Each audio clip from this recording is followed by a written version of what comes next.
guys आज हामी पोखरा आइपुगेको अनि अब हामी चाहिँ जस भर्खर हामी पृथ्वी पुगेको चाहिँ अब चाहिँ हामी एकछिनपछि चिया खाँदैछौँ हामीले टक्क आयो भने उठेर माइक्रो आउँछ त्यसपछि 6 बजेतिर चाहिँ माइक्रो त्यसपछि जाँदो रहेछ उता काँडेतिर अनि हाम्रो चाहिँ अहिले अब हामी हेडिङ चाहिँ काँडे बागलुङ गाडीमा जानुपर्ने त्यसपछि चाहिँ त्यहाँबाट चाहिँ हाम्रो यात्रा सुरु हुन्छ त्यही हो अहिले चाहिँ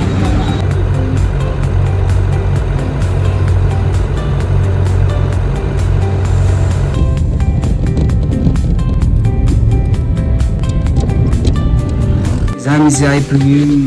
अहिले हामी चाहिँ कोडेको थिएँ काँडे जहिले मिल्नु यार काँडेमा अहिले चाहिँ अनि त्यसरी चाहिँ हामी खाजा खान लागेको अनि यहाँबाट चाहिँ हामी अब ट्रेक सुरु हुन्छ हाम्रो त्यही हो गाइस देखाउँदैछु बिस्तारै गाइस हामी चाहिँ अहिले निस्क्यौँ है गाइस अहिले चाहिँ हामी खाजा खाएर निस्क्यौँ जस हाम्रो चाहिँ रुट यो छ अनि योबाट हामी लाग्ने हो त्यही हो जुगा चाहिँ मलाई यहीँबाट टोक्यो जस यस्तो छ हाम्रो चाहिँ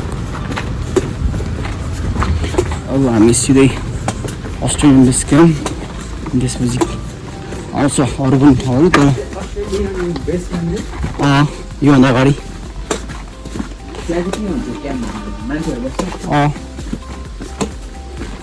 गाइस रुट चाहिँ एकदम ठाडो छ यो starting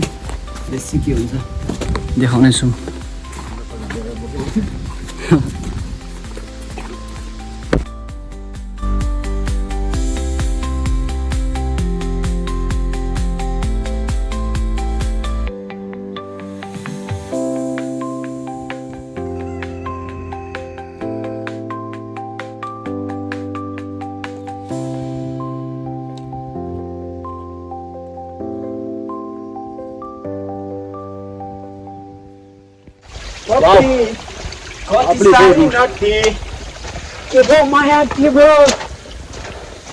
This is the guys route चाहिँ एकदिन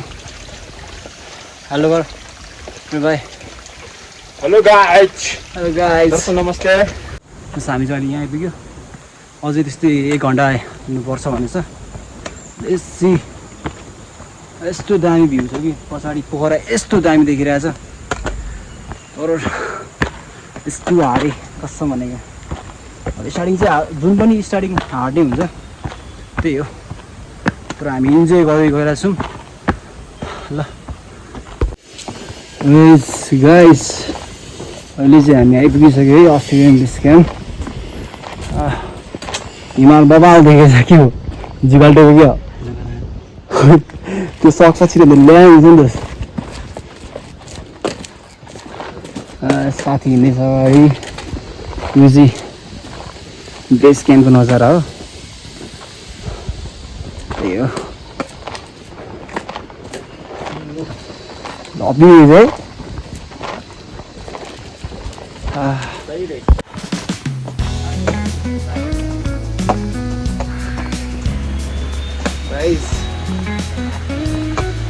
भगवान से भगवान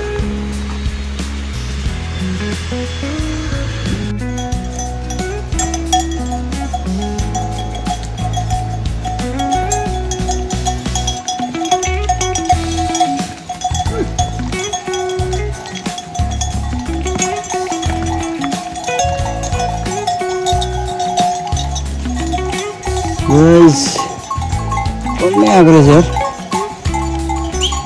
तलबाटै जानु हो दाइ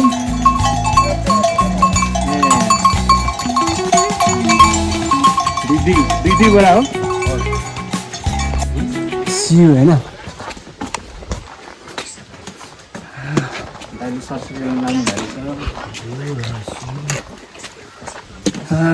गाइस दामी यार अब चाहिँ बवाल भ्यू यार ओए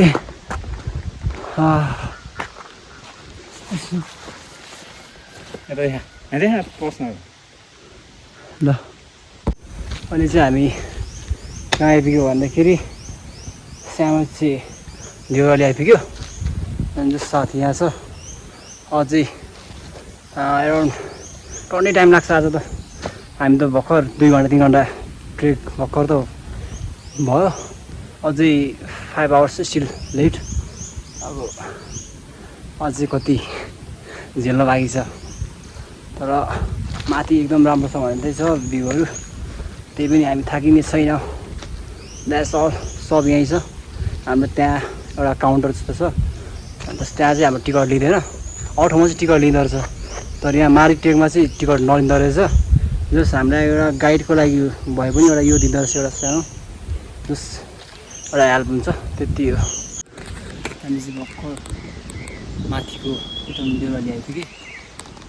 अवस्था एकदम नाजुक बाइक के छ खबर हिँडेको गाइस माथि नै गरे भेटौँ ल गाइस त्यही हो मोमो भेटाइसकेका छौ मोमो एउटा सिङ्गो दुईटा सिङ्गो तिनवटा सिङ्गो चार पाँचवटा सिङ्गो छ अब हान्ला जस्तो लागिरहेछ है बाघ अघि पनि झन्डै मारेको आएर भैँसीले यहाँ त याक भन्दा नि बढी भैँसी पाउँदो रहेछ तट हेलो गाइस हामी चाहिँ अहिले यो टुटी फर्केर यो के भन्छ फरेस्ट क्याम्पको बिचमा छौँ हामी अहिले बाटो चाहिँ यस्तो छ कि बाटो यति ल्याङ छ कि आमामा उकालो ओह्रालो अहिले त सुरुमा उकालो त्यसपछि ओह्रालो थियो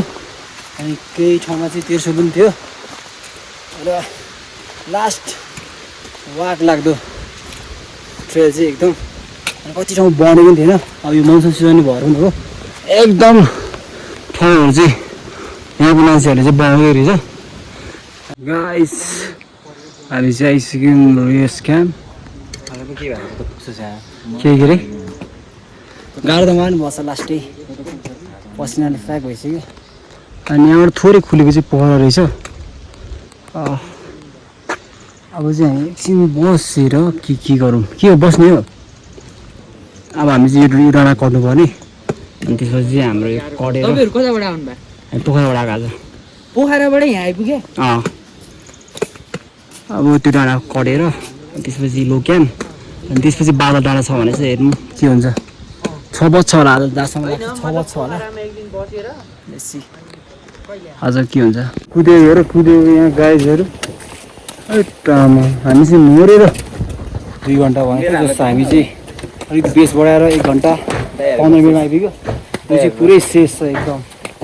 खुट्टाको के हो तेरो खुट्टा सौता खोज्या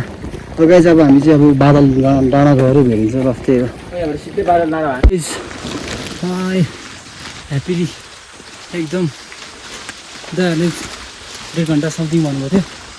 हामी चाहिँ लगभग अराउन्ड 45मा आइपुग्यो बादल डाँडा चाहिँ त्यहाँ छ जस देखेर चाहिँ एकदम खुसी भयो मन चाहिँ त्यही हो डाँडा खतरा छ ओएमजी यस्तो दामी भ्यू छ राज त्यो साथी चाहिँ आउँदैछ क्या त्यही भएर त्यो पनि जस्ट बादल डाँडातिर नि थाहा छैन बिचरा त्यो पनि शेष भइसक्यो पानी हान्दा फाइनली ह्याप्पी अब हामी यहीँ बस्छौँ आज त्यही हो खानासाना खाएर रेस्ट गरेर भोलितिर भ्यू पोइन्ट पिस क्याम्प भर्खर आइपुग्यो साथी अब यो कतिको खुसी छस् कतिको खुसी छस् क्या ह्याप्पी धेरै हो कसम फाइनली गाइज वी आर ओए ह्याप्पी यार यो तलको देखेको चाहिँ तपाईँको कस्तो भन्दाखेरि के अरे घान्द्रुक गाउँ रहेछ जस देखेर पनि ह्याप्पी भएँ बना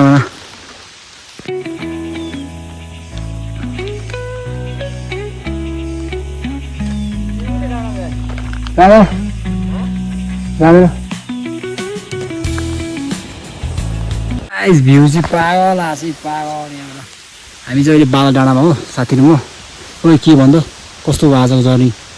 ऊ त्यो डाँडा भनेर खुसी बनाएको लासम्म आम फुली अझ यहाँबाट नि अझ उठ्यो माथि थियो त्यस्तै हुन्छ कहिलेकाहीँ जिन्दगीमा होइन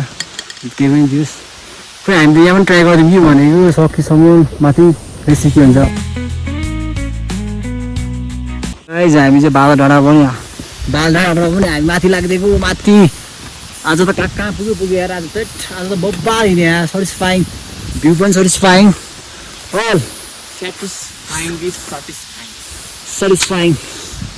ल के भयो गाइज ल अब भोलिको भ्लग आउँछ अब नेक्स्ट त्यति आजको यति यहीँ इन हुन्छ ल